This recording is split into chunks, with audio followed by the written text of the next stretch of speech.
শীতকাল মানেই পালং শাক তো বাড়িতে বাড়িতে রান্না হবেই। পালং শাক হচ্ছে অত্যন্ত হেলদি, প্রোটিন সমৃদ্ধ, ফাইবার সমৃদ্ধ একটা শাক। সবুজ শাক সবজি আমাদের শরীরের পক্ষে খাওয়াটা অত্যন্ত উপকারী। সেই হেলদি এবং প্রোটিন সমৃদ্ধ পালং শাকের একটা ঘরোয়া রেসিপি আজকের আমি তোমাদের সামনে করে দেখাবো।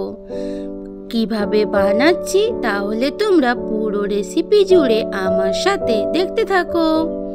প্রথমেই পালং শাককে ভালো করে ধুয়ে আমি একটু উষ্ণ গরম জলে ধুয়ে নিয়েছি। নিয়ে একটু সামান্য আমি এখানে লবণ দিয়ে রেখেছি। শাকের মধ্যে প্রচুর পরিমাণে পোকামাকড় থাকে, তাই সবসময় একটুখানি লবণ মাখিয়ে রেখে দিলে বা একটু উষ্ণ গরম জলে শাকটা ধুয়ে নিলে তাহলে কিন্তু পোকামাকড় থেকে অনেকটা রেহাই পাওয়া যায়। এখানে একটা টমেটো কেটে নিয়েছি একটা পেঁয়াজ কুচি। যেহেতু আমি গাঁটি কচু দিয়ে রান্না করব, তাই আমি গাঁটি কচু এখানে একটু লম্বা লম্বা করে সরু সরু করে কেটে নিয়েছি। আর নিয়েছি মাছের মাথাটা ভালো করে ধুয়ে পরিষ্কার করে জল ঝরিয়ে রেখে দিয়েছি।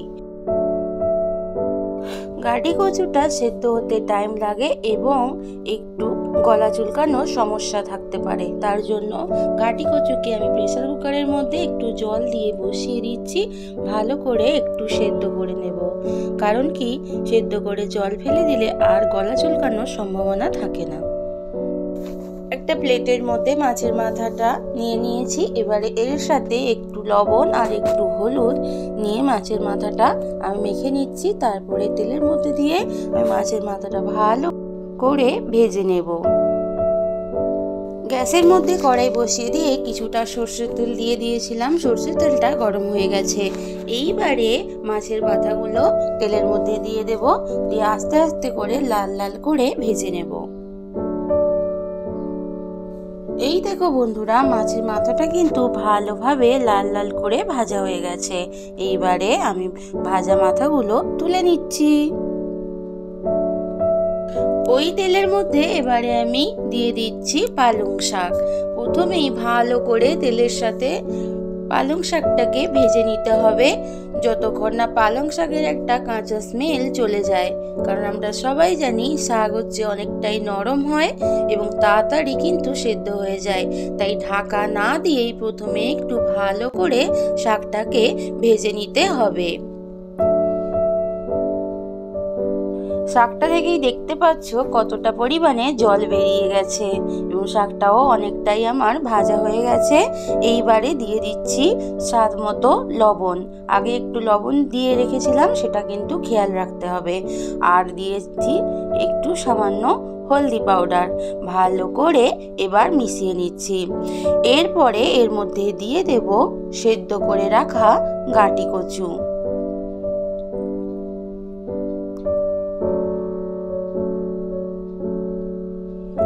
এবার শাকের সাথে গাঁটি কচুটা ভালো করে মিশিয়ে নিয়ে কিছুক্ষণ নাড়িয়ে নেব।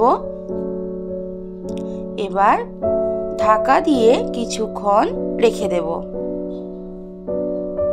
2 মিনিট বাদে ফিরে এলাম। ঢাকাটা খুলে নিয়ে দেখতেই পাচ্ছ তোমরা জল ভাবটা কিন্তু অনেকটাই কমে গেছে। তোমরা চাইলে এই রেসিপিতে এই গাঁটি কচুগুলো একটু গোটা গোটা রাখতে পারো, কিন্তু যদি একটুখানি ভেঙে দেওয়া যায় তাহলে কিন্তু রান্নাটা অনেকটা মাখো মাখো হয় এবং অনেকটা হয় টেস্টি। এই রেসিপিটি এতটাই হেলদি এবং এতটাই টেস্টি হয় যে বাড়িতে তোমরা দুপুরবেলা গরম গরম ভাতের সাথে অনায়াসেই বানিয়ে ফেলতে পারো। জানি সব বাড়িতেই কিন্তু এই রেসিপিটি হয়ে থাকে, কিন্তু আমি আমার মতো করে বানাচ্ছি। তোমাদের যদি ভালো লাগে অবশ্যই একটা লাইক এবং সুন্দর কমেন্ট করে জানিও তোমাদের কেমন লাগলো। একটু ঢাকা দিয়ে রেখেছিলাম, আবার ঢাকা খুলে এবারে দেখতেই পাচ্ছ অনেকটাই কিন্তু শুকনো শুকনো হয়ে গেছে। তোমরা চাইলে এরকম পর্যায়েও রান্নাটা নামিয়ে নিতে পারো, কিন্তু আমি যেহেতু এখানে একটু ঘন্ট বানাবো তাই একটু সামান্য পরিমাণে জল আমি ইউজ করলাম। তাই জল দিয়ে একটু ভালো করে সবকিছু মিশিয়ে নিচ্ছি। 2 মিনিট বাদে ফিরে এলাম। দেখতেই পাচ্ছ যে এক্সট্রা জলটা দিয়েছিলাম সেটা কিন্তু প্রায় শুকিয়ে গেছে। রান্নাটা আমার অনেকটাই কিন্তু কমপ্লিট হয়ে এসেছে। এবারে আমি রান্নাটা নামিয়ে নেব, নিয়ে আমি একটু সাঁতাল দিয়ে নেব। কড়াইতে 2 চামচ মতো সর্ষের তেল দিয়ে দিয়েছি। এবারে ফোড়ন হিসেবে দিচ্ছি শুকনো লঙ্কা আর কাঁচা লঙ্কা, আর দিয়ে দিচ্ছি একটুখানি পাঁচফোড়ন। এবারে একটু ফোড়নটাকে ভালো করে তেলের সাথে ভেজে নেব। একটা ভাজা মিষ্টি স্মেল যতক্ষণ না আসে ততক্ষণ ভেজে নেব। এবারে দিয়ে দিচ্ছি গ্রেট করা আদা ও তেলের সাথে ভালোভাবে মিশিয়ে নিয়ে কিছুক্ষণ ভেজে নিতে হবে, যতক্ষণ না আদার কাঁচা স্মেলটা চলে যায়। কাঁচা স্মেল থাকলে আদার তরকারিটা কিন্তু ভালো লাগবে না। ভালোভাবে কিন্তু আদাটা ভাজা হয়ে গেছে। এরপরে একটু বড় সাইজ করে কেটে রাখা একটা মিডিয়াম সাইজ পেঁয়াজ দিয়ে দিলাম। একটু বড় সাইজ করে কেটেছি, কারণ রেসিপিটি যখন সবাই খাবে মুখে পেঁয়াজটা যাতে আসে এবং তখন কিন্তু টেস্টটা আরও বেশি ভালো লাগবে। তার জন্য আমি এইভাবে পেঁয়াজ কেটেছি। তোমরা চাইলে ঝিরিঝিরি করে বা সরু সরু করেও কাটতে পারো। এতক্ষণ যারা আমার সাথে পুরো রেসিপি জুড়ে আছো তোমাদের সবাইকে অসংখ্য ধন্যবাদ।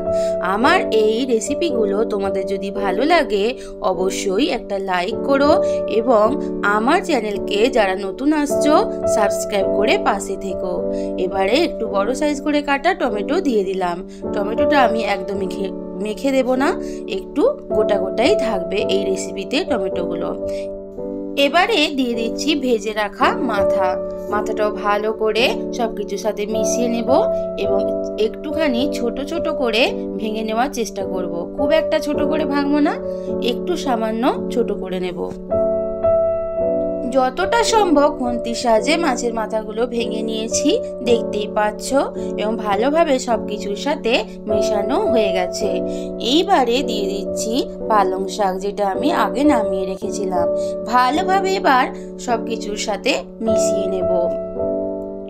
রান্নাটা কিন্তু আমার অলমোস্ট কমপ্লিট। খুব কম ইনগ্রিডিয়েন্টস দিয়ে ঘরোয়াভাবে এই রেসিপিটি বানালে কি হবে, এর টেস্ট হবে অত্যন্ত ডেলিশিয়াস এবং অত্যন্ত হেলদি। বাচ্চা থেকে বড় সবার কিন্তু খুবই ভালো লাগবে এইভাবে যদি রেসিপিটি বানানো যায়। গরম গরম ভাত রুটি সাথে তোমরা কিন্তু অনায়াসেই এই রেসিপিটি খেতে পারো। তোমরা চাইলে পালং শাককে চিংড়ি মাছ দিয়ে বা নিরামিষভাবেও বানাতে পারো। পালং শাক যেভাবেই রান্না করো না কেন তার টেস্ট কিন্তু অত্যন্ত ডেলিশিয়াস হয়। রান্নাটা আমার একদম কমপ্লিট। এবারে আমি সার্ভ করে নিয়ে তোমাদের সামনে ফিরে আসছি। এই দেখো বন্ধুরা, পালং শাক, গাঁটি কচু এবং মাছের মাথা দিয়ে রেসিপি কিন্তু একদম রেডি, যেটা অত্যন্ত ঘরোয়াভাবে বানিয়েছি এবং দেখেই বোঝা যাচ্ছে কতটা হবে ডেলিশিয়াস। গরম গরম ভাত রুটির সাথে তোমরা বাড়িতে বানিয়ে ফেলতে পারো। বাচ্চা থেকে বড় সবাই কিন্তু অনায়াসেই খেতে পারবে এই রেসিপিটি এবং এটা হবে অত্যন্ত হেলদি এবং প্রোটিন ফাইবারে ভরা। আমরা সবাই জানি সবুজ শাকসবজি খাওয়া শরীরের পক্ষে অনেক উপকারী। আমার চ্যানেলের পুরনো এবং নতুন বন্ধুকে আমার পাশে থাকার অনুরোধ জানিয়ে আজকের মতো তোমাদের থেকে বিদায় নিচ্ছি।